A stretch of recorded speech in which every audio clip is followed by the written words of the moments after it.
हरियाणा में 1 दिसंबर से नए कलेक्टर रेट लागू किए जाएंगे। मुख्यमंत्री नायब सिंह सैनी के अधीन रेवेन्यू डिपार्टमेंट की ओर से यह आदेश जारी किए गए हैं। हरियाणा के सभी मंडलों के कमिश्नर और उपायुक्तों को आदेश दे दिए गए हैं। अब हरियाणा में जमीनों की रजिस्ट्री नए कलेक्टर रेट के हिसाब से होगी। बता दें कि इसमें जमीनों की रजिस्ट्री 15 से 20% तक बढ़ने के आसार हैं। हरियाणा में चुनाव के चलते सीएम सैनी ने कलेक्टर रेट बढ़ाने के आदेशों को टाल दिया था, मगर चुनाव के बाद फिर से यह कलेक्टर रेट लागू किए जा रहे हैं।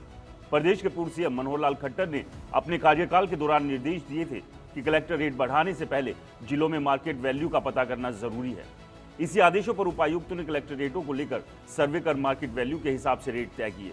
सरकार के इस कदम से राज्य का खजाना तो भरेगा, मगर आम आदमी की जेब पर बोझ पड़ना तय है।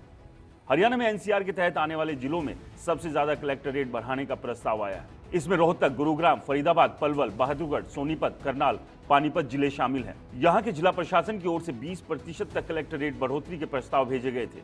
इसकी वजह ये बताई जा रही है कि जिले एनसीआर के तहत आते हैं। यहाँ लगातार सूबे की सरकार और केंद्र सरकार इंफ्रास्ट्रक्चर पर काम करती रहती है। हरियाणा में मार्च के बाद अप्रैल में रिवाइज कलेक्टर रेट लागू होते हैं, लेकिन लोकसभा चुनाव के कारण आचार संहिता लगी हुई थी।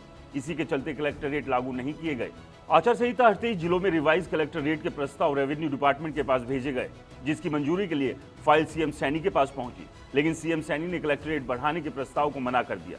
साथ ही स्पष्ट निर्देश दिए कि सूबे के सभी जिलों में पुराने रेट पर ही जमीनों की रजिस्ट्री की जाएगी। जमीनों की खरीद फरोख्त को लेकर कलेक्टर रेट बेहद अहम होता है। अलग अलग जगहों पर वहां के हालात और मार्केट रिसर्च के बाद ही वैल्यू कमेटी अपनी रिपोर्ट देती है, जिसके बाद से रेट बढ़ाने का फैसला होता है। हालांकि इस पर अंतिम फैसला राज्य का राजस्व विभाग और राज्य सरकार ही लेती है।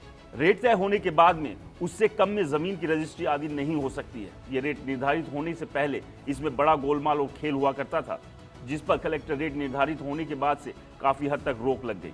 ये रेट हर साल तय करने का फैसला सूबे की राज्य सरकार द्वारा लिया गया। अब 1 दिसंबर से कलेक्टर रेट बढ़ने के बाद जाहिर सी बात है कि जमीनों के रेटों में भी वृद्धि होगी। इसका असर उन लोगों पर पड़ेगा जो भविष्य में नई जमीन लेने की सोच रहे हैं।